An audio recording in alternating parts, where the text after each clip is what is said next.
My name is Salome. If you have any questions or run into any difficulties, please email us at info@interstatebridge.org. Again, that's info@interstatebridge.org. And before we get started, I would just like to take this moment to welcome everyone on behalf of the entire IBR staff. Today, we're going to be discussing the intersection of multimodal transportation and equity. My pronouns are she, her, and I am having the honor tonight of being your facilitator. We have a panel that includes a lot of different people with expertise in the field, from being super commuters to folks who work in other parts of transportation, such as transit, folks who are active transportation users, walking, biking, and rolling. And so I'm really excited to hear our panelists and discussion tonight around this topic of what does it mean to have equity considerations for multimodal transportation and transportation programs. And so before we get started, I just want to take this moment to play a short welcome video from our program administrator, Greg Johnson, and I will pull that up on screen.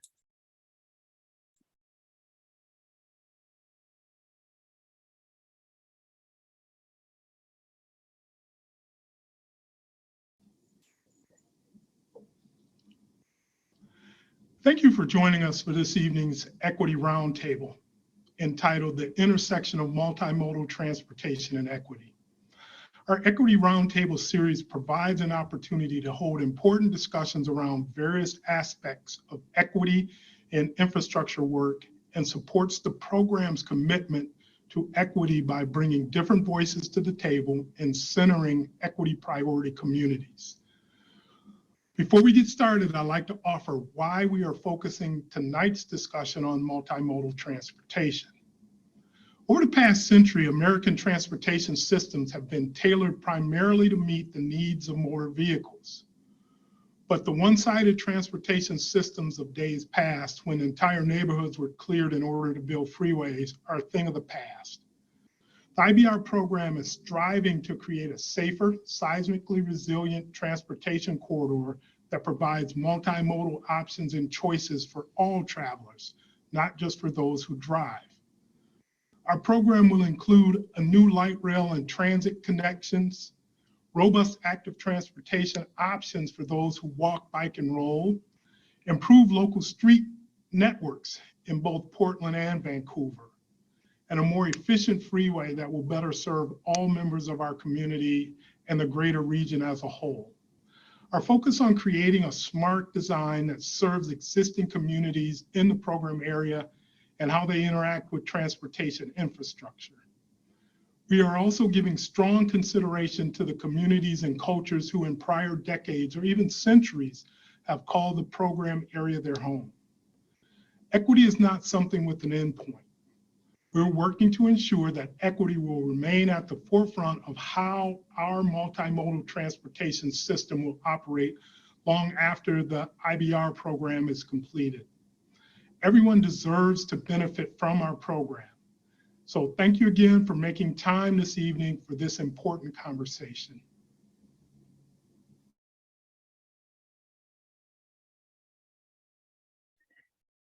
And with that, I am going to introduce our panelists one at a time, reading their bio. And I am going to first introduce Leanne Carver. Leanne is the Chief Operations Officer for CTRAN in Vancouver metro area. Having worked in public transportation since 2004, Leanne has a history from oversight of TriMet's bus and rail operations command center to CTRAN's operations management division and dispatch. Leanne is a member of the APTA, the COMTO, the WTS International, and partners with the Portland Metropolitan Hispanic Chamber. Next, I'm going to introduce Sam Kim. Sam is the interim Chief Information Officer for Washington County in Oregon. but lives in Brush Prairie, Washington. And the commute can sometimes take up to 2 to 3 hours of his day, making him what we call a super commuter. Previously, he has worked for the Hewlett-Packard Company, was elected for 4 terms on the Battleground School District, and was a U.S. Navy officer on board USS Niagara Falls. Sam holds a Master of Science in Engineering, Management of Technology from the University of Pennsylvania Wharton Business School, an MBA from the University of Washington, and a Bachelor's of Science in Chemical Engineering from the University of Washington. Our next panelist is Rebecca Kennedy.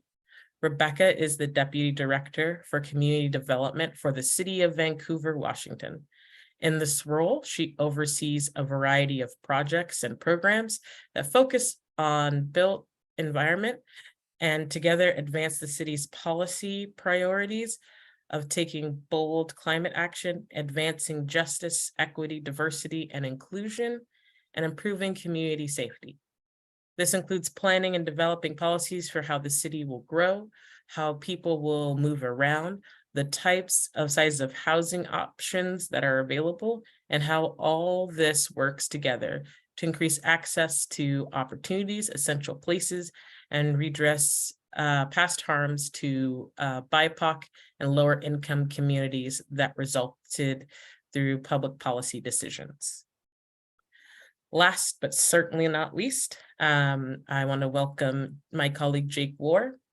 Jake is the equity lead on the Interstate Bridge Replacement Program. Jake is driven by the firm belief that accessible, reliable, convenient, and affordable transportation options are crucial for communities to thrive. On the IBR program, he advises on a variety of program activities and decision-making processes through the lens of potential opportunities for and impacts on equity priority communities. I will also add that Jake works really tough behind the scenes on our equity advisory group as well. So thank you and welcome to all of our panelists. Unfortunately, we did have 2 panelists that due to unexpected circumstances are not able to join us today, but do send their regards. Those are Carl Green and Nolan Leinhart. Again, thank you all for coming here and welcome. Happy to be here. So we'll move on to our first question of the evening. As a reminder to the participants, we are centering equity priority community members' voices today. And so with the short time that we have, we'll try to get through as many questions as we can that folks have submitted via email. And also for folks participating in the Zoom room, please use the Q&A feature at the bottom of your screen to submit your question.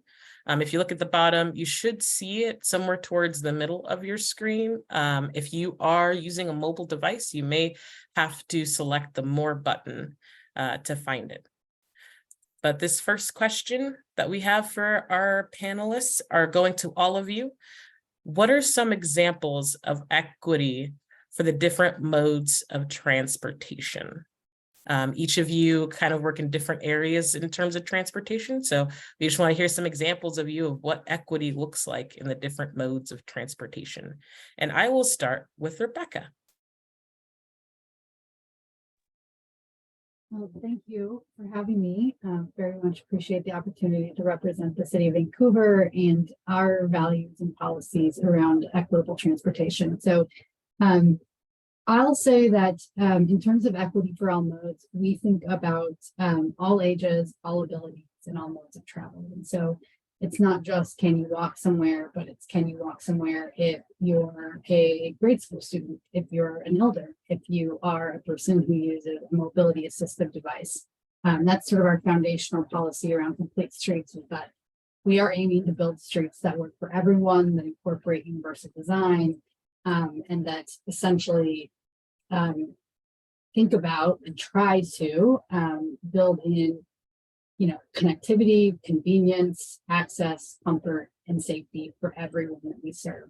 That means a lot of different things depending on how you travel. And I look forward to Leanne's comments. Working with C-Train has been a privilege over many years because they think very holistically about how they deliver transit service. It's not just based on ridership, it's often based on access, which is not the typical way transit agencies do things. So I think that's an excellent example. The city likes to support that work through our enhanced transit corridors, ensuring that we're prioritizing efficient, reliable transit service. In terms of folks who bike and mobility devices, we're trying to ensure safety and protection and balance that with the needs of vehicles who, as mentioned before by Greg, the system was designed for vehicles often in the exclusion of everyone. And so really trying to repurpose space to say that we're going to prioritize equity and equitable access and safety for anyone and everyone in the system. And we're not going to necessarily just put vehicle throughput as our sort of ultimate measure. So we look at things like person throughput, we look at things like collision and safety. Also say, just in terms of all modes, we at the City of Vancouver think very carefully about how to prioritize investments based on where equity priority communities are and where we can increase access to opportunities, education, jobs, healthcare, services for the largest number of equity priority communities in Vancouver. And then lastly, I will say that we know that in this region particularly, but all over the country, there is a history of major transportation investments improving things in a way that essentially leads to displacement of low-income folks, communities of color. And so we are committed to taking a holistic look at how we do transportation investment so that we not only think carefully about what the displacement risks are, but what those mitigations can be and what we may need to do in advance to ensure that we that the folks who are intended to benefit from the transportation investments we make are able to stay and benefit. And so maybe a longer answer than you wanted, but that is the sort of high level overview of how Vancouver approaches equitable investment in all our transportation needs. Yeah, thank you so much, Rebecca, for that answer. Luckily, with this being such a broad topic, there's a lot of areas in which equity can be considered when it comes to multimodal transportation. I'm going to turn it over to Sam to answer this question. Again, the question is, what are just a couple of examples of what equity could look like for different modes of transportation? I know that you're a super commuter yourself, Sam, so what does that mean for you?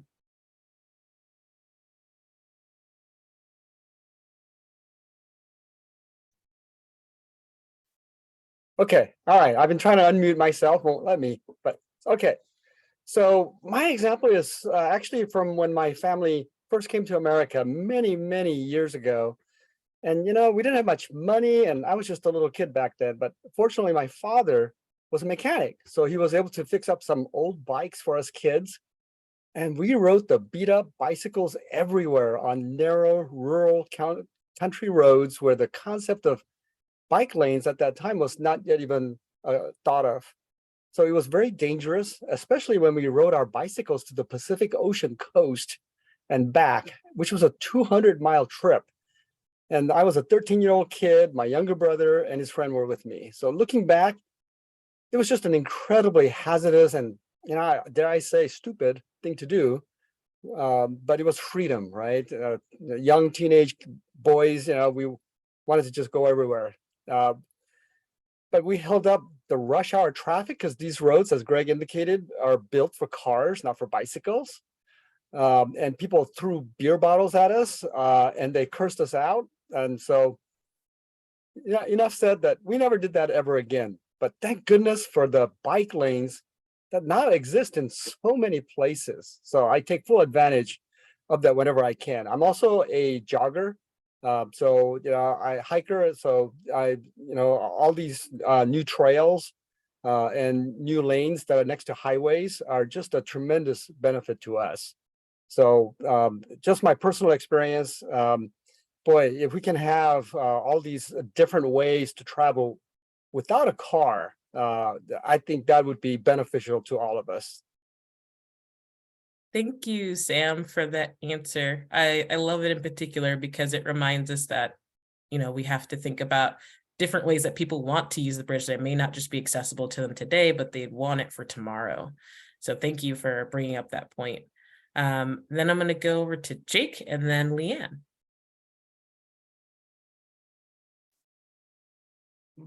Oh, okay. It said the host wasn't allowing us to unmute ourselves, and man, strict. So thanks, Salome. Yeah, great answers, fellow panelists. I think example-wise, a couple things came to mind when I heard this question, and actually a couple local examples. I know a lot of times when we're talking about equity and transportation, people will kind of confuse it with, as they do, equity and equality all the time, and they'll say, oh, it means that we spread the investments equally, you know, throughout the community.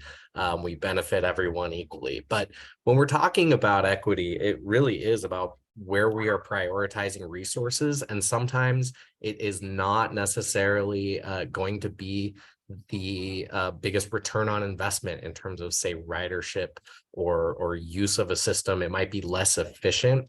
So one thing that came to mind for me was the Biketown bike share system in Portland. And you look at a lot of bike share systems across the country, and you see that where they are is you know, in inner city, usually more dense areas, because that's where they get the most ridership.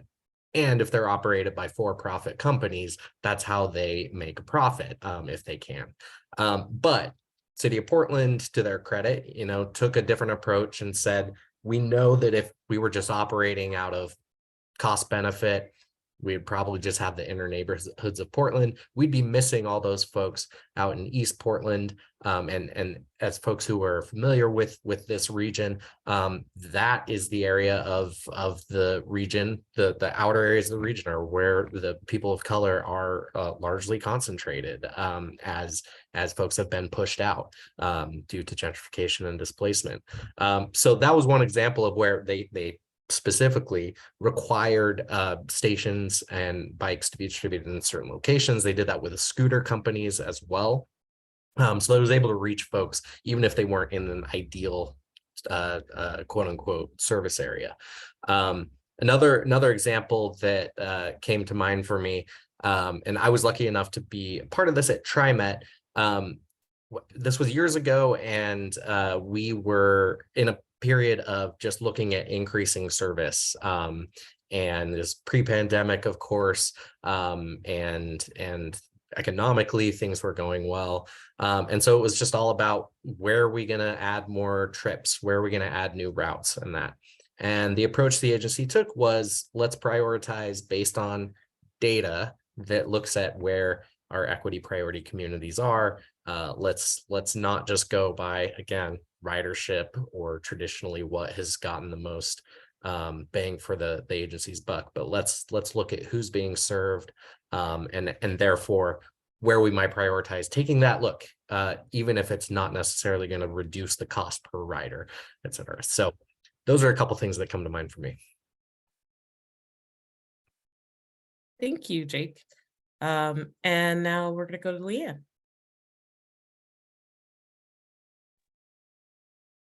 All right. Well, I think everyone did a fabulous job touching on everything. It's a way for us to you know, enhance our communities, and by providing these multimodal transportation ways for everyone to make sure all users, providing the same service to all users, kind of like what Jake touched on, where TriMet at one point had gone out and tried to figure out where the service was needed, depending on where people were pushed out or gentrification. So I think by providing these multimodal different modes for transportation opens up a huge door for people to be connected to their education or health and all everything that individuals need and use the transportation system for. So yeah, We'll see. I want to repeat everything else everybody said. No, it's good. It's good. Like I said, this is a very broad topic. So the good thing is that there's plenty of examples to call on, and there's more examples of what's to come. And so with that, I am going to move us on to question 2. Again, for folks who are watching, you can submit questions through the info@interstatebridge.org email address, or simply write a comment wherever you are watching, whether it be Facebook Live, LinkedIn, or send a direct message to our various social media profiles. So I'm going to bring us to our next question. This one is kind of a two-parter. This one is for Jake. So Jake, as someone who works on the program, what were some of the factors and considerations that were made when it came to equity benefits and the way that the program looked at equity benefits? Yeah, definitely has been a big focus over the last couple of years of developing the modified locally preferred alternative, or modified LPA. A lot of the work that I've been involved in, it's kind of been 2 different angles, I guess, because we talk about our equity in terms of the process and the outcomes. And so from a process perspective, we've tried to engage a broad swath of the community, but also targeting resources to specifically reach members of equity priority communities, which we've defined. I know we've kind of been using that term. We've defined it for the program, and it includes people of color, lower income individuals, people with disabilities. It's a list on our website, but essentially those who have not had as good of access or often are ignored in public processes and investments.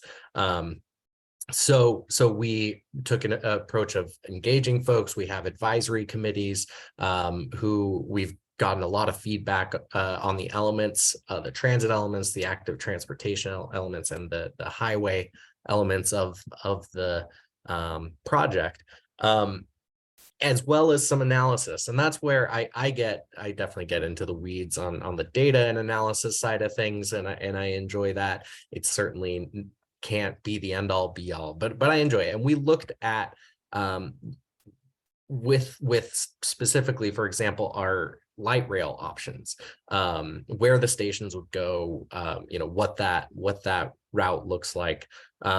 Said, so what would that mean in terms of how it improves access for people throughout the region, not just physical access to the train, to the stops, but where can people go?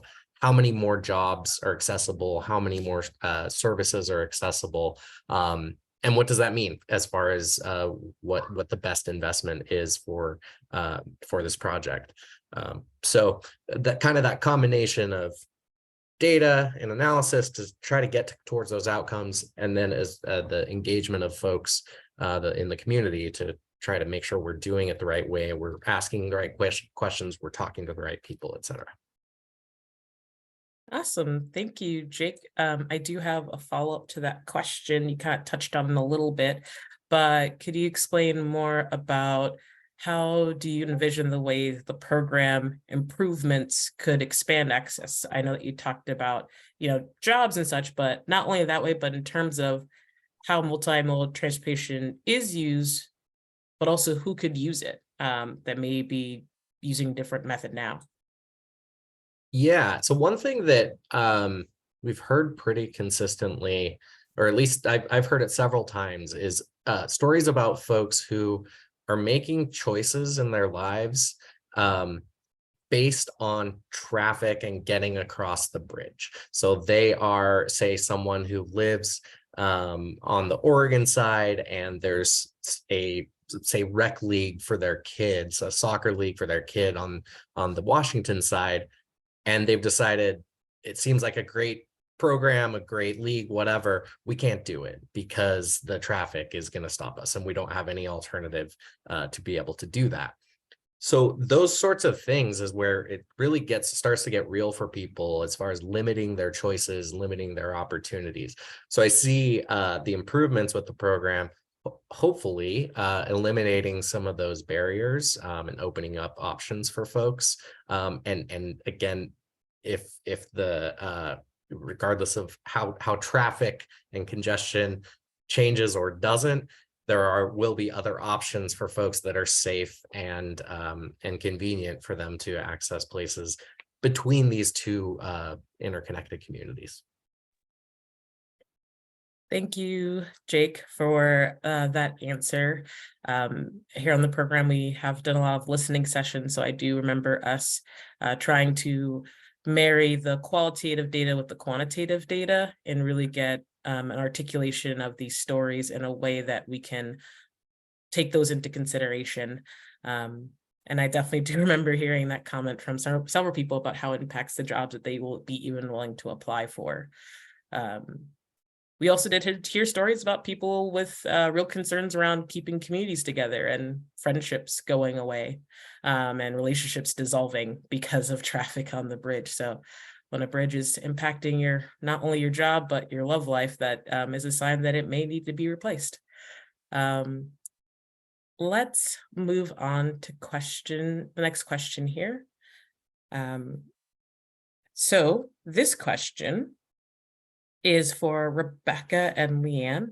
Again, just a reminder, Rebecca is with the City of Vancouver and Leanne is here with us from CTRAN, but they are giving us their expertise and giving us their time on this topic in general. So, but please do submit questions that you may have for the City of Vancouver or for CTRAN. We will make sure that the correct people get those and you'll get an answer. But these folks are here to talk about multimodal transportation today. And I am going to give you both the floor to answer this question, which is, what are some examples of approaches taken to identify and assess equity considerations and needs? And I mean that in the sense of maybe things that you've seen in the field nowadays that you want to try to bring, or just any other sort of idea that you may have. So I will go to Leanne first, since Rebecca kicked off our first question. Well, thank you. As I'm easing into learning this project, because I haven't been along this whole thing, I know that with CTRAN's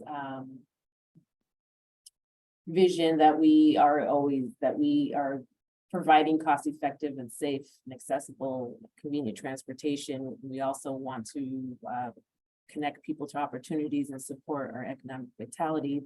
CTRAN has taken the approach to ensure that, working with the county, with Rebecca, and making sure that there's low income housing, and that there's the neighborhoods, and there's not a lot of displacement as the project has unfolded and continues to progress. It's one of our goals to make sure our current residents are able to use this the system that we are building and wanting to help them have a better quality of life and be a part of that growth within the city. So we are also want to make it affordable and efficient and safe and convenient for everyone as well. So,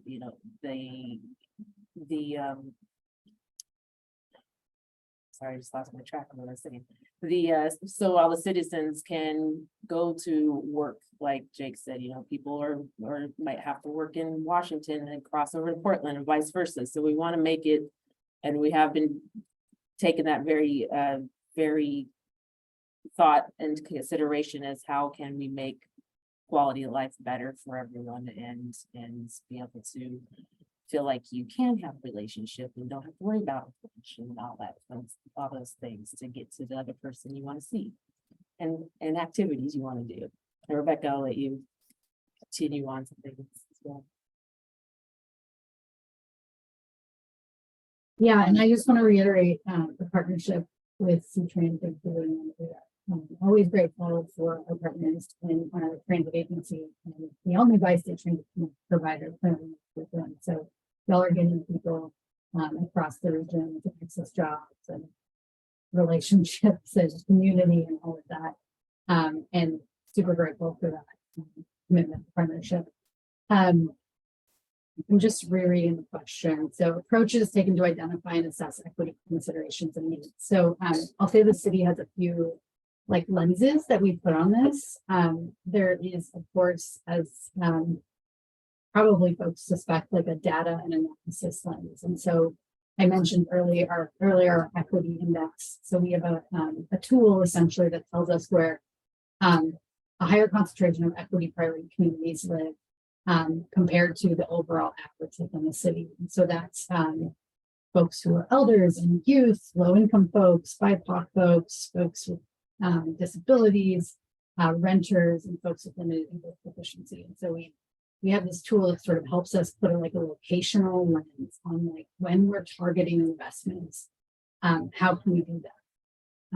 Kind of tying back to Leanne's comments, we also think about where C-Trans making investments, because we know that if you're not driving, transit is going to give you a broader range and more access than, say, biking typically will, or walking typically will. And so we think really we try to be very proactive in making infrastructure investments that connect to transit, so that we're increasing sort of the locational or geographic scope of access to opportunity that people have.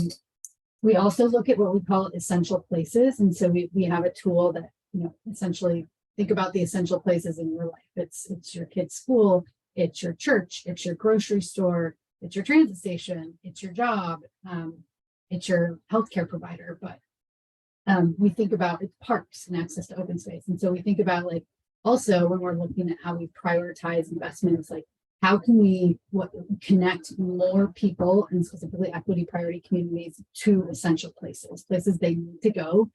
And because we know that will broaden their option, right? It gives people more choice about how and when they travel, and we want those options to be safe. I mentioned displacement earlier, so we'll talk about that, but we do think very carefully about how to mitigate the displacement risks associated with large public investment in transportation or other things, parks, other things. But then I also want to just put like a different lens on it, which is essentially we talk to people, right? We go out and we talk to people and ask them, what do you need? And we elevate the voices of communities that have historically been excluded from planning and policy decision-making, and try to elevate those projects in our prioritization of what we can fund and when. And then I'll just want to say too, like we think about it holistically.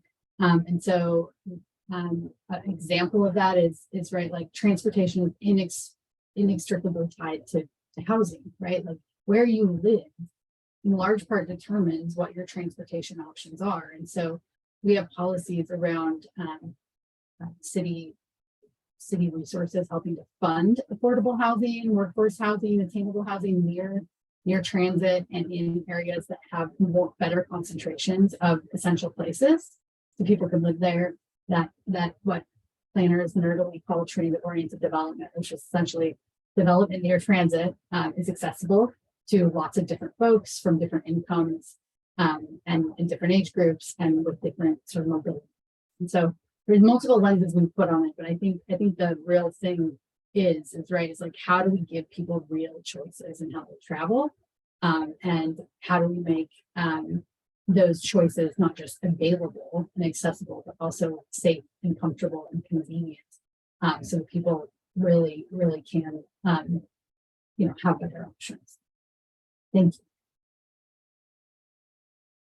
Awesome. Thank you both for some of those examples and thoughts. I'm going to try to pitch this question just slightly different to see if we can get a slightly different take on this question. What are some different ways in which people are considering equity outside of where you all work that you wish we could do more of here? Or what's maybe a tool that doesn't exist yet that you would think would be really helpful in equity considerations on just any sort of project that's multimodal? Like what is something that you wish existed, maybe that doesn't exist yet, that would help give you insight in ways that you don't really have that option right now? Or something that you see somebody else is doing that you're like, I like that. I'll jump in and say, I wish that I had data on near misses, right? So we look at collisions all the time, right? Like, so what's the collision history of an area? But you don't really know outside of that, like where things have been close calls. And so I wish that we had a way to sort of understand what we call near misses and where we could then deploy our quick response program more proactively to address like the immediate safety. I hate, as being a transportation person, professional planner, someone who cares about this stuff, that we often have to wait to make improvements until somebody gets or seriously injured or killed. And I wish we had a way to assess that. I think I'll say the other thing I wish is that we had more educational resources and sort of staff to be out there, like just talking to the community about how to use the system. I don't think enforcement is necessarily an equitable way to teach people how to use the system. And so I would love to have just, armies of folks out there working with people, talking to folks, helping them figure out how to use it, and then telling us what doesn't work about it so we can make it easier to use it. So those would be my two things if I get my genie. Thank you, Rebecca. Leanne, do you want to take a crack at it? I know I asked you for like, what's your biggest wish thing, and that's a lot in the question, but Yeah, I was kind of on the same path with the education part with Rebecca, but that's about as far as my brain went. So that was on that all of everything Rebecca said, but the education part would be really good. Yes. awesome. Well, Sam, I see your hand up, so I'll invite you to add to this if you want to chime in. Jake, I'll afford you the same opportunity as well before we move on to the next question. Go ahead, Sam. Yeah, I really like what CTRAN is doing, which is giving the high school students bus passes. I'm going, boy, where was that when I was a high school student? I would have just ridden bus all over the place, even the places I would never go because I couldn't afford to go there or because it would never even occur to me. So I think that's just a tremendous way to get people used to all sorts of different transportation methods. So, great job, CTRAN. Yeah. And thank you, Sam, for pointing that out. I also know that TriMet does also provide passes to youth. And so those are probably some examples of things that people thought were impossible at one point that were made possible. So that's great. Jake, do you have anything you want to add to this before we go into the next question? I would second broadly perfect data. Like if we had, there's so many questions that I wish we could answer, but we just don't know because the data is just out there. There's a lot we don't know about people's travel patterns, by who's making what kind of trips. We have models, we have surveys, we have that, but it's imperfect. And it's usually just at a very aggregated high level scale, so that we can't really make those really targeted equity focused sort of investments and strategies. So data, I just want to know everything.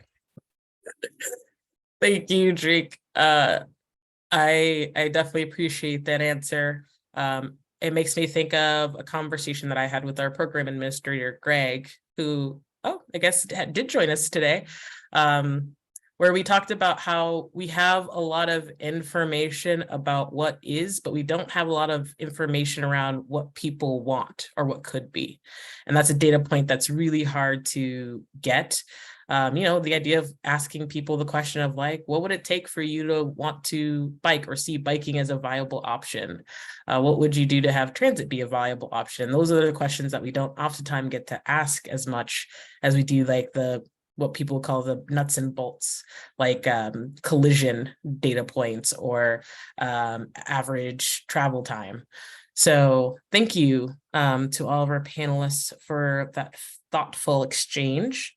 I'm going to ask one more question here before we turn it over to some audience questions.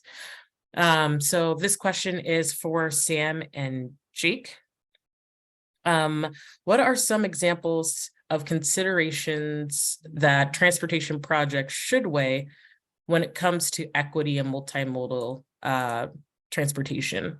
I asked this to you two specifically because I know, Sam, you're commuting daily for work, so this is very real in your day-to-day life, but I also know that you, Jake, do bike around and you do use other forms of transit.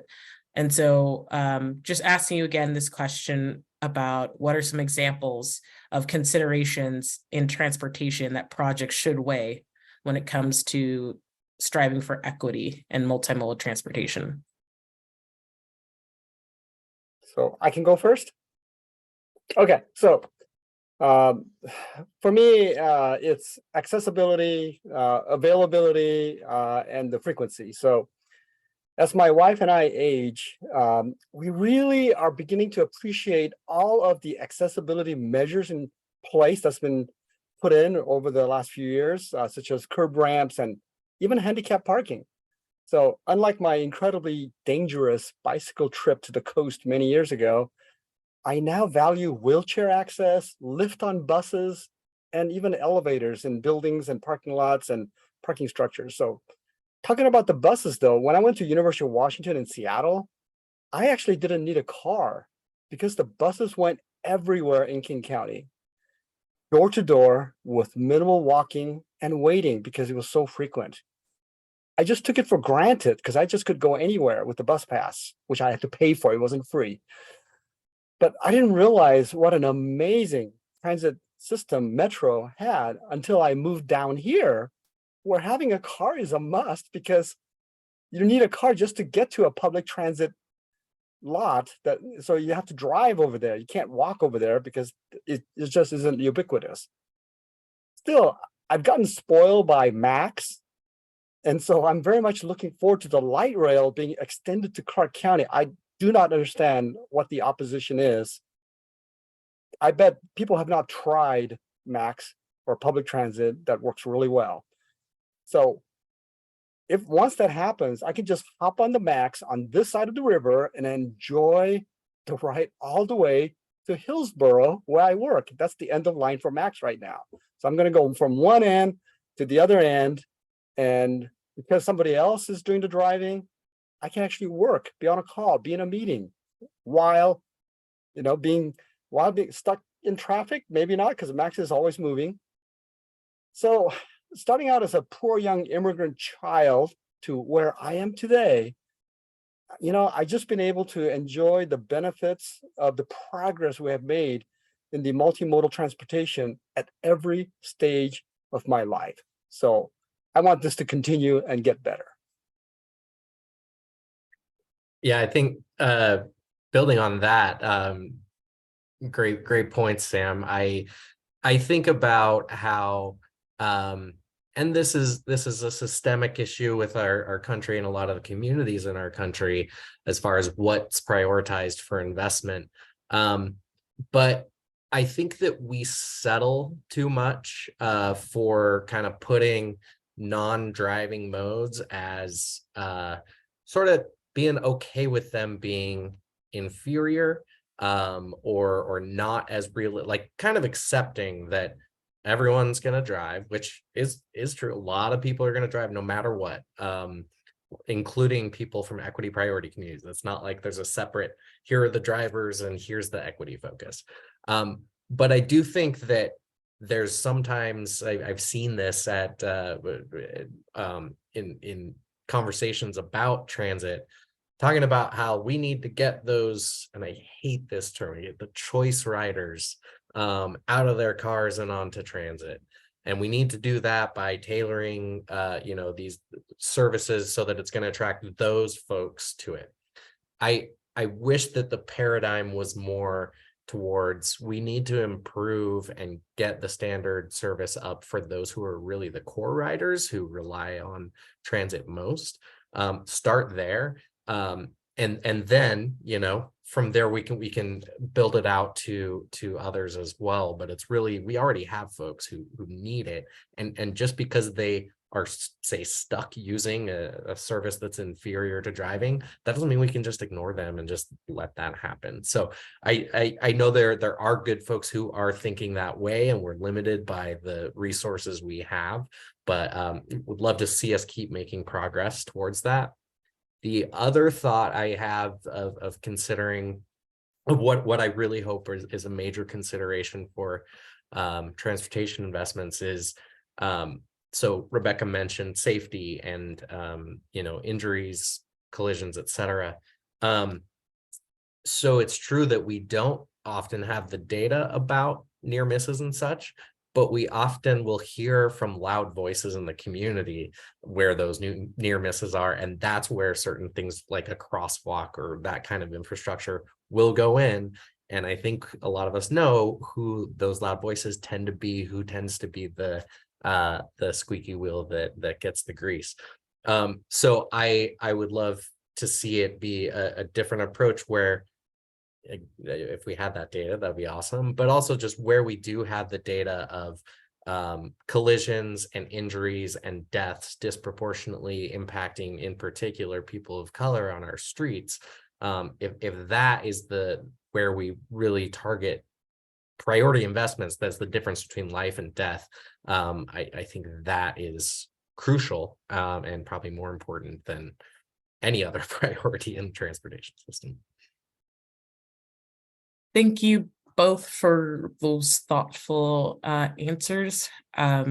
We do have our tech team working behind the scenes to fix our streaming issue, so I apologize to those who got randomly booted out, but hopefully our connection will be fixed soon. But I really do appreciate that answer, Jake, mostly because when we look at who the program has outlined as equity priority communities, there's two communities that come to mind for me with this question, and that's our youth and our older adults, because these tend to be the communities that have a large swath of people that do not drive.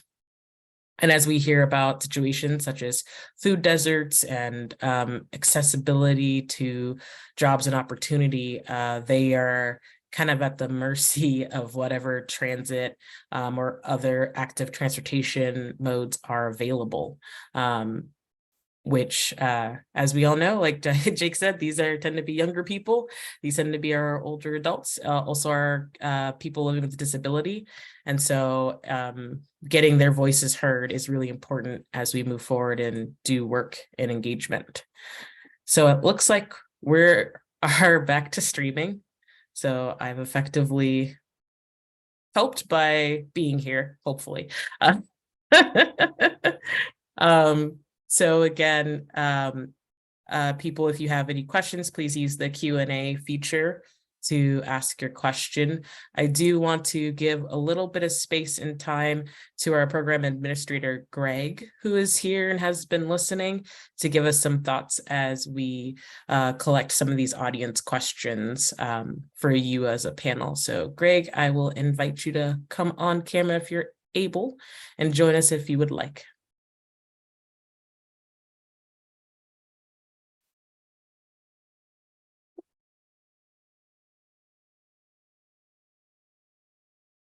I'm pretty sure that was a profound sentence that you just started with, but just gotta have to repeat it again. Can you guys hear me now? Well, first off, I'd like to thank the participants of the panel. This was an excellent discussion. I got a chance to hear it all. I was stuck on I-5 traffic trying to get back to Vancouver. But equity and the choices that we make in transportation is key in providing a fair system for all users. No longer can we just focus on folks who can jump in a car and go.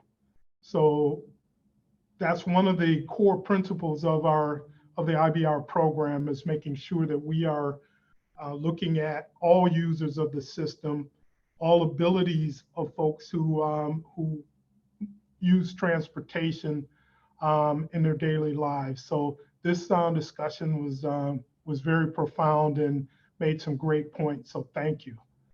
So that's all I have. Greg is being extremely humble, so I will do my job as a facilitator and prod him a bit here and ask him a question. Greg, can you illuminate to us the different ways in which you've crossed the bridge and how many times you've crossed the bridge, if you remember? So I have walked across the bridge round trip 41 times. I refuse to ride my bike across the bridge, and I'm an experienced bike rider, but the path is just too narrow. I'm a wide guy, and I can't swim, so falling over the railing is not a thing. But the bridge itself, it does present a tremendous amount of challenges for folks in cars, folks who are using buses, folks who bike, walk, or roll. It's a very challenging structure as it currently exists. So our team has the challenge of taking on, and how do we make this better for the next generation? You know, this bridge itself, if all things stay on schedule, will be complete out in the year 2034, 2035. So I won't be walking across that bridge in 2034, 2035, but children who are not born just yet may be on their bike, or maybe walking, or maybe a passenger in light rail across that bridge. So that's what the importance of what we're doing and these type of conversations mean for transportation. And I do think we're setting a standard for mega projects across the country that are multimodal, that are giving folks choices. Thank you, Greg, for answering that. And I'll ask this of other panelists as well, since Greg was so gracious in letting me prod him.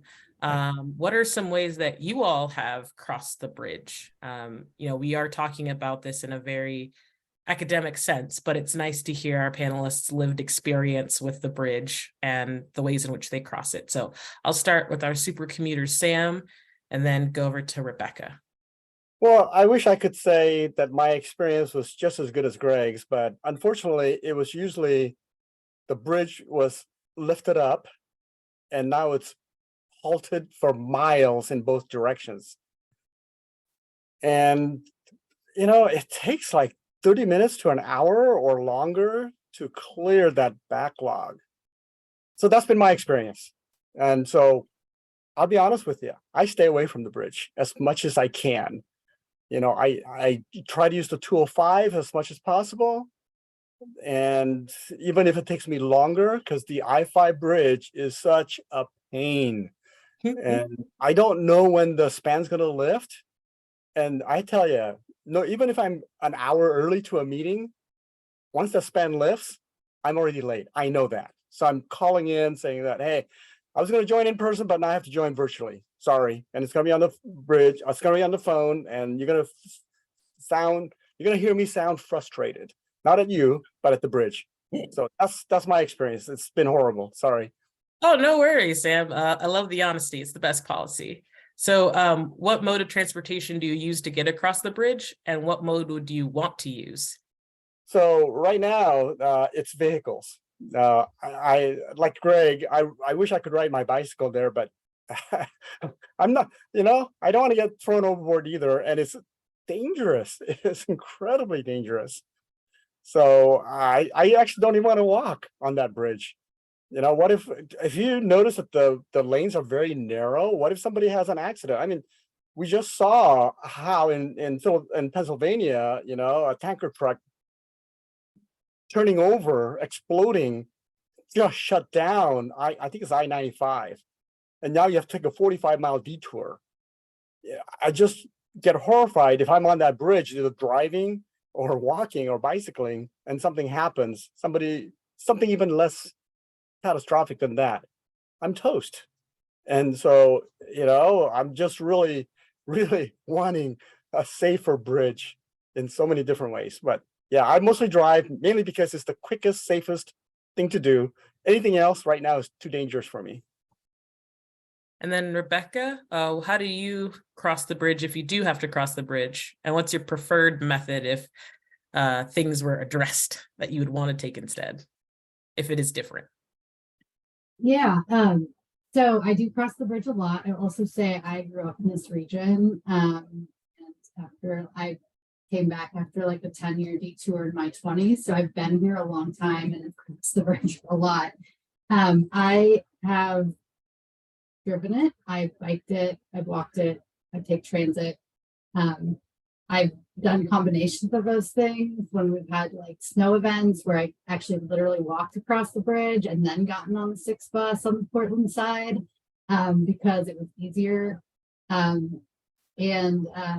Yeah, so I mean, I think the biggest thing for me is that transit is so not competitive with driving or even biking sometimes, right? Like my preference would be to take transit most of the time, but it's just just not as accessible, frequent, and reliable as I would want it to be from sort of the places that I'm going. C-Train does an amazing job of providing bi-state transit service, but in terms of like sort of the origin and destinations I'm coming from, transit just takes a lot longer than I think. So I'm super excited about the transit investments, both bus on shoulder as well as light rail that are part of this project, because I think it'll make it a lot easier and more convenient for me to do that. I also I do bike across the bridge, but it is not great. And like when I tell my parents that I bike across the bridge, they're like, "What are you doing?" And so I'm very, very excited also for the multimodal facilities and the connections we're going to make between two communities, because I'm sort of a fair weather cyclist, but like I want to bike and I do bike, but it's not great. And when you're on a bike and the bridge lifts, that's super not great. You're like sitting there, you're breathing in like truck fumes, and it's just a very like sort of disconcerting experience. So I think I'm super excited for both the transit and the multimodal. Awesome. Thank you, Rebecca. Let's go to Leanne with the same questions. Again, the questions are, if you do cross the bridge, what is the way that you use it currently? And if it is different, what ways would you want to cross the bridge instead? And then to Jake. Well, like Rebecca, I'm a born and raised Northwesterner, so I've been across that bridge lots of times in a car, then bus when I used to have to cross to Portland, but now I don't have to, so I'm so excited that I don't have to do it very often. Just did it Sunday and got stuck with the bridge lift. But it's in ideally transportation, if I were to have to commute, and when my schedule did permit, I loved being able to take C-Tran over to TriMet to my job when I did work over in Portland. So looking forward to making that a better experience for the individuals that do have to commute over the bridge either way. Thank you so much for that, Leanne. And last but certainly not least, Jake, same questions. Well, might be least, we'll see. I might have the least experience crossing the bridge. Before working on this program, I had only driven across, but I was there was one about 12-hour stretch where I really got super multimodal. So for reasons that I won't disclose, I needed to leave my car in Vancouver, and I took a lift across the bridge. I live in Portland. So I took a lift to Portland that night, went home, and then the next morning rode my bike to C-Tran, loaded the bike up on the bus, took the bus up, and then I needed to bike on the other end too to get to where my car was, and then I drove back. So got the full multimodal experience. I really wish I could have just taken transit for all of those trips.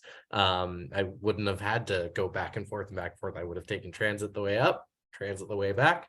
And that would have been fine, much better. So yeah, that's I'm excited to be able to get across the river on light rail. Awesome. Thank you all for indulging me with those questions. They did come in, so I'm happy that we were able to answer those. And I'll be fair to you all and answer them myself and not exempt myself from having to answer. I honestly try to avoid taking the bridge if I can. I live kind of equidistant between the I-5 bridge as well as the 205 bridge. My preferred mode of transportation, and due to necessity, due to my disability, is transit. And the times in which I could not avoid not having gone to Vancouver, or couldn't avoid the bridge, resulted in me having to plan my entire day around having to drive if I wasn't taking transit. And so I tried to gain the muster to walk across the bridge. Like Greg, I am also fairly tall and wide. And so I got 10 feet in and said, I don't really want to see my grandma there before I'm in full old age. So I'm going to get off of this and I'll find a different way over. But I did make an attempt. I got 10 feet in and was like, I'll just hop on the bus. Never mind. So I think in total, I've crossed the bridge somewhere close to 40 times, either by vehicle or by transit within the last year and a half. And there is a running joke in our office that if Solme is coming into the Vancouver office, that it guarantees a bridge raise, because I always seem to leave right when a bridge is being raised, and also leave that office when the bridge is being raised again. So that's been my experience. I definitely have maneuvered friendships around the bridge and maybe not tried as hard with some of those. And so that is my answer to that question. With the time that we have left, there was another question that was brought into that I did receive through emails. This question is, I think, able for all of you to respond respectfully in your own ways. This question is, when considering multimodal transportation and equity, a key component of this is community engagement and outreach. What are some ways that you see that traditional modes of outreach aren't working to reach our equity priority communities? And what ways do you see new innovation helping to mend some of those obsolete traditional forms of engagement? So I will pick on Jake because he will forgive me if we're putting him on the spot, and let Jake answer first. Yeah, I mean, it's a great question and a really interesting one, because since COVID, the traditional methods of doing outreach haven't really been applicable. We haven't had in-person events like open houses that you traditionally do. But I would say so that's where engaging through Zoom and virtual means is kind of a double-edged sword in terms of improving accessibility. For some folks who at least have the technology access, it doesn't require you to go somewhere to attend a meeting or to hear about a project. You can just tune in, and that it removes a huge barrier for a lot of folks. On the other hand, there's certainly technology access disparities that come with that.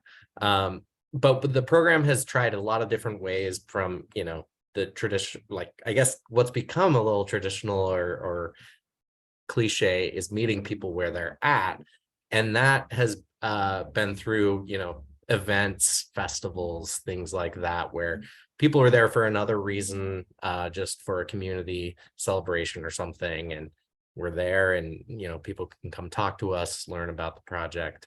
I would say we've also put a lot of resources into translation and interpretation of meetings and documents and all that information.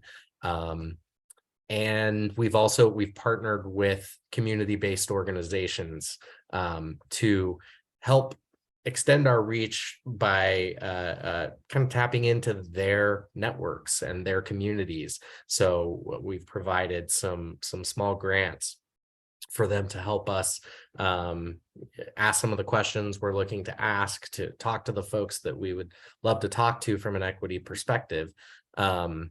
And that's been a successful way that folks who wouldn't have been involved, weren't aware of the project or anything, have been able to connect with us. Awesome. Thank you, Jake. I'm going to repeat the question again because it is a rather long one.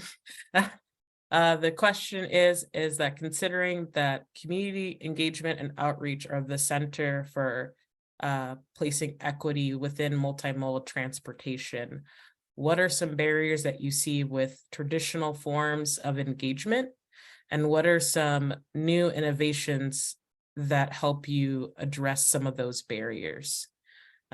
So I'm going to throw it over to Sam next, because Sam is a member of our community advisory group. And so Sam, what are some examples that you see, whether it be here on IBR or elsewhere, preferably elsewhere, that you think are some barriers to engagement in the traditional form? And what you think are some good tools or resources to mitigate some of those barriers? Well, a couple of things. On the Washington State side of the river in Clark County, for some reason, which I don't understand, there's tremendous.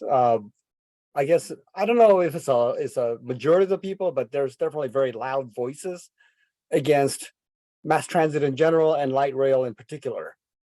They think it's going to bring crime to the area, the undesirables, the homelessness, and so forth.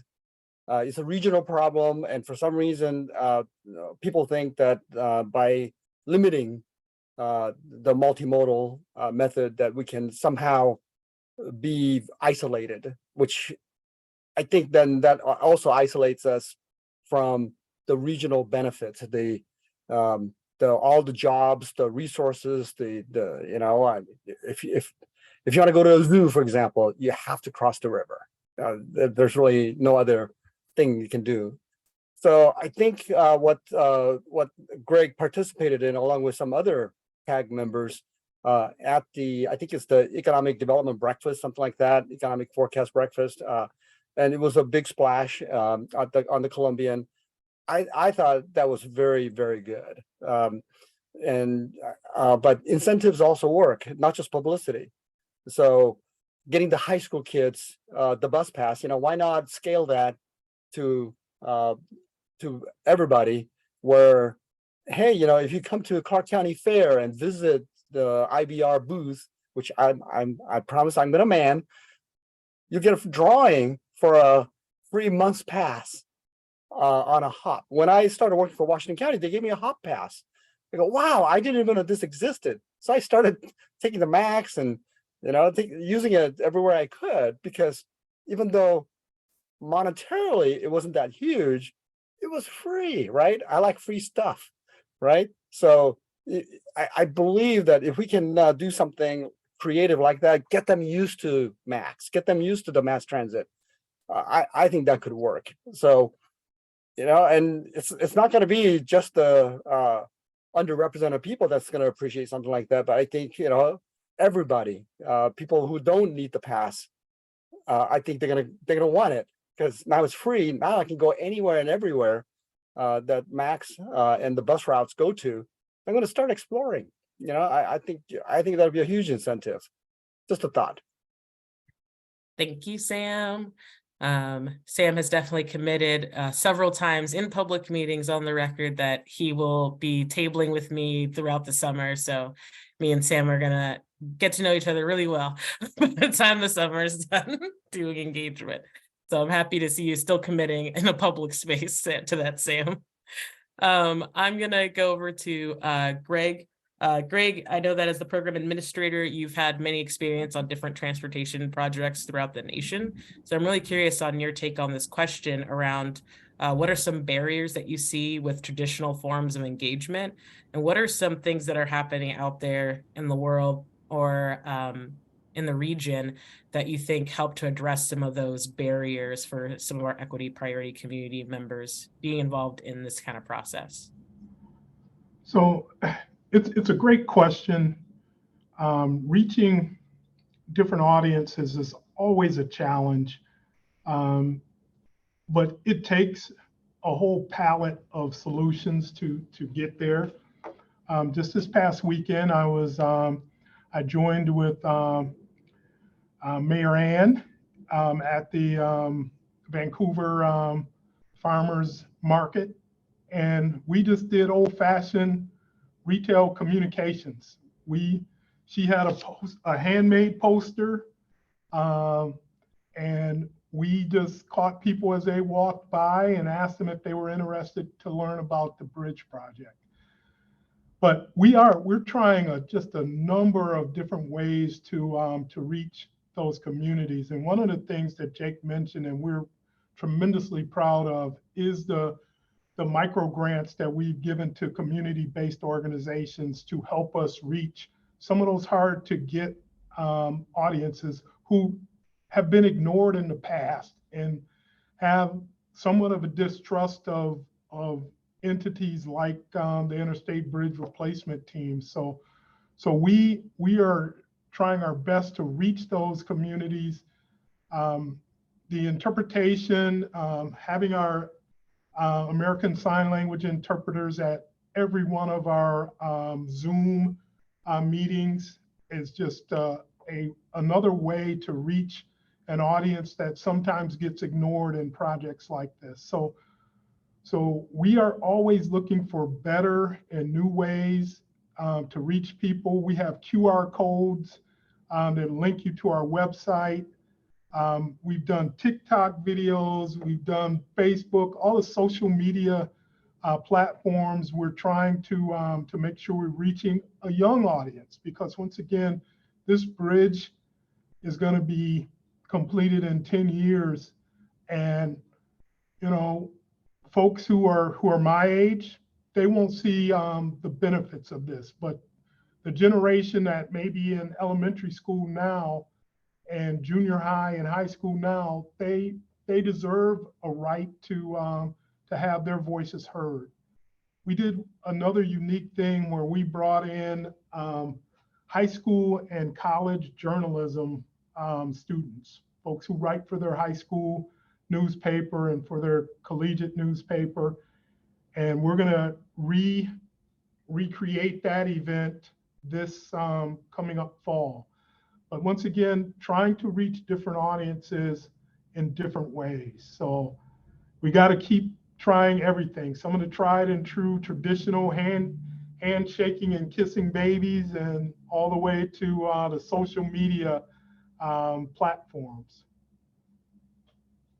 Oh my goodness. That my heart skipped a beat hearing kissing babies. I'm like, still we're not past COVID yet. Maybe not the babies. Maybe wave at the babies. Maybe give them a little pound, a little fist bump. Thank you, Greg, for that. And we are getting close to time, so I want to make sure we get to our last question, but I want to also give space to Rebecca and Leanne to answer that as well. Again, the question is what are some barriers that you see with traditional forms of engagement? And what are maybe some new innovations or new ways of doing things that address some of those barriers to doing equity-centered community engagement while trying to reach for equity and multimodal transportation? And so let's go to Rebecca and then Leanne, and then we'll go to our last question of the evening. Yeah, I think the barriers are a lot of what other people have already said, but I mean, time, childcare, access, language, comfort, and safety.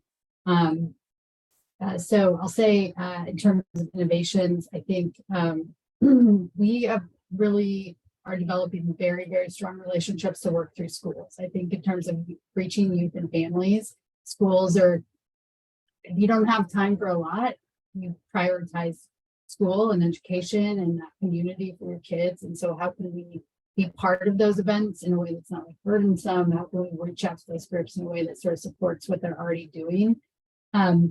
And then I'll others say we're also piloting, the city is on actually the Fourth Link corridor, a text-based engagement thing that's like super location specific. So you could go into Bagley Downs Park right now and you could scan a QR code on your phone and it will send you to a text conversation about that park and the improvements we're proposing for that park. Similarly on C-Tran, thanks again for your partnership, we have these signs on C-Tran and you can scan a thing and it'll take you to a specific text thing where you can talk to someone or give feedback on like, what are the barriers for you getting to the bus? And so trying to like be super, like I was working with kids from Fort Vancouver High School several years ago. And like, I gave them my phone number, but it was my work number, and they tried to text me at it. And they were like, what, we're not gonna call you. Like, you guys, like, we text, that's it. And so trying to sort of like use new platforms like that. So that's a couple of examples that we're testing. Thank you so much, Rebecca. And Leanne, I'm going to give it to you. And yeah, with what Sam said, with the like misconception of rail and all the opportunities that the multimodal proposal is for all different types of transportation is the key to opening up and giving education out to everyone. Change is hard and different and can be scary at times. But I think with, like Rebecca said, with us partnering with community and just helping them communicate and our side and their side and being a team, we can is another way of working together and not being siloed. We can make some movement forward with communication. Thank you so much, Leanne. And as we're getting to this last question and wrapping up for the night, I really appreciate all of your various answers on this topic, because as the person did state in their question, community engagement and doing it equitably is the center of how you get equitable outcomes within a multimodal transportation project or program. And so I really love all of your thoughtful answers and giving examples to base your answers off of. We have one last question for tonight, and similar to our other questions, this question, I'm pretty sure that we could do a whole 90 minutes on just this question alone. So I am going to limit our panelists to giving me 1 or 2 examples. So the question is for all of you. What is an example of an indicator, goal, or outcome that would show the IBR program was successful in trying to integrate equity into multimodal transportation? Obviously, there's no silver bullet, and we're gonna have to come at this from all different angles and different ways, but what are maybe 1 or 2 examples that you think would show a job well done? And I will start with in reverse order. So Leanne will get to go first, then we'll go to Rebecca, then to Sam, and then close it out with Jake and Greg. 2 things real quick, just change in the climate, less exhaust, less emission issues, and people not being displaced, communities not being displaced. Ooh, thank you for those 2. Those aren't big at all. Rebecca and then Sam.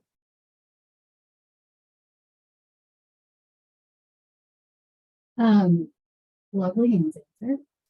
Yeah, I will say on the infrastructure side, I think it's like the quality of the options, right? Like, how good do we make the different options?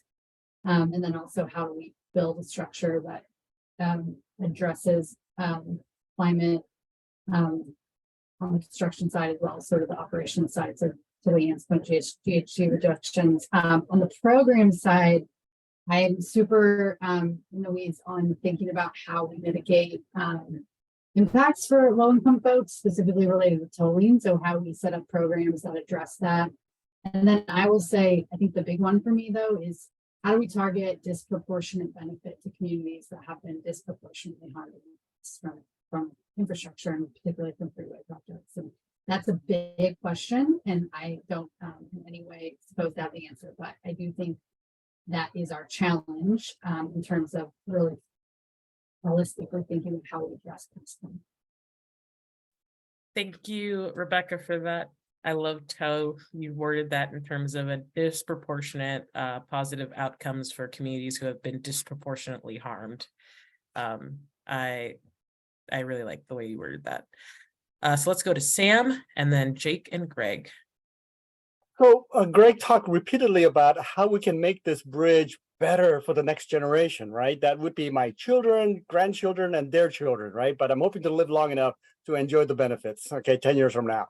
Okay, so don't give up hope yet, Greg. So, but I am still hoping for the stacked bridge model, because then the pass on the lower span would be covered, right? Because it rains a lot here. So now you can stay dry at all hours of the day, anytime, even when there's snow on the top deck. On the lower deck, you can just walk. So there'll be joggers, wheelchair jockeys, bicyclists going across this beautiful new bridge day and night, rain or shine, because it's safe, it's cool, it's dry, it's enjoyable, it's a happening place. So I can just imagine across the bridge events happening in all sorts of different ways. Walking birthday parties on the bridge at night. Take your date on the bridge. Why not, right? I think it'll be the place to be. Thank you so much for that, Sam. I definitely hear in your answer, having different modes of transportation just be more of an option and less of a luxury, but an actual viable option. So let's go over to Jake. So one measure based on something you said earlier, Salome, I would love to see fewer breakups happen because of the bridge. We would love to see more, and maybe more connections made romantically. No, I think for me, it's about who is actually going to be using the infrastructure and the service that is added to the corridor.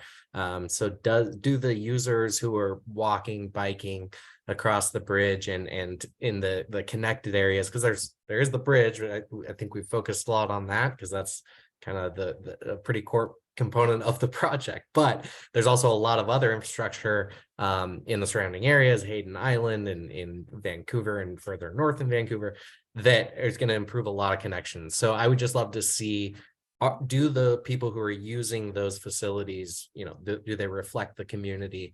Are people really truly feeling safe and like they can access that and meet their needs and get where they need to go? How we measure that, surveys, and again, a future world of perfect data. Thank you, Jake, for dreaming for the future. Let's go to Greg. So it's a great question, and measures of success are always tricky. If you go back 50 years, the interstate sighting, folks probably cheered a number of things that the interstate did. But now when we look back on it with hindsight, we see some of the flaws and some of the problems that were associated with decisions that were made. So I think the success of our program may not be judged contemporaneously. I think it's going to be future generations that will talk about, did we have the right vision for this corridor? I think folks who are 10, 15, 20 years old now, give them a generation of driving or taking multimodal means across this bridge. And I'd like to see a headline 30 years from now, 40 years from now, that talks about what this bridge means to that community at that time. Once again, we think we have great ideas of how we can position this bridge to be, I won't say future-proof, but future-ready. But we will be judged by those future generations of, did we do the right things? Did we make smart decisions? When I walk across the bridge, I read the plaques that are attached to the bridge about the original visionaries who built the original crossing across the Columbia River. And I think they did such a smart thing. And so I judge that original crossing as tremendously successful by any measure. So I'm hoping in 100 years, folks will think about this group, this this community that's helping decide on this bridge and what it will look like, yeah, those guys had some smart ideas and did some smart things. So those will be my measures of success. I won't live long enough to see or hear about them, but those are the things that will validate the choices that we make today. Thank you so much for that answer, Greg. And I know that as we continue to work on this, one of the, I guess, data points that you probably can't do much information with or about that we like to collect is every time someone engages with us, do they come back? And also, do they bring a friend with them? As we all know, we don't invite our friends and our loved ones to boring things or things that are dangerous. And so we like to try to ask our community members who come to events, like, is this your first time coming? Were you referred by a friend or a CBO that you trust? And would you invite someone else in your community? Because that's how we build relationships, which, as Greg, you stated, is not something that we will know in that moment, but maybe something that we would have to look back on in 10 years of, did we educate? Did we do outreach in a way to where when the next big project happens, the folks who got engaged with us for the first time know exactly what to do for that next project and how to get engaged, and then go out and do that. So we are at time exactly. I promised I wouldn't keep y'all over. Thank you so much to all of our panelists. Thank you, Greg, for joining us impromptu for this discussion. If we did not get to your question, please visit us at info@interstatebridge.org and email us the question that you have or comment. This recording will be available on our website as well as on our YouTube channel shortly. Thank you again for all our panelists for in-depth and insightful conversation, and my colleagues who were working behind the scenes to fix issues and run tech. Typically that is my role, and so I appreciate all of you helping out while I get to do the fun part. Please consider going to our website and joining for our newsletter and checking for future events, future roundtables, and also places that we will be tabling at in the future. As Sam alluded to earlier, we are going to be at various events over the summer, such as the Juneteenth event at Willis Park in Portland, Oregon this weekend, as well as events like Sunday Parkways and Good in the Hood, along with fairs and festivals of pride in Vancouver, and many more. So please sign up for our newsletters to get those updates and visit our website to also see what events we'll be at. Again, thank you all so much, and I hope you all have a wonderful evening. Thank you, everybody. Great job. Bye-bye.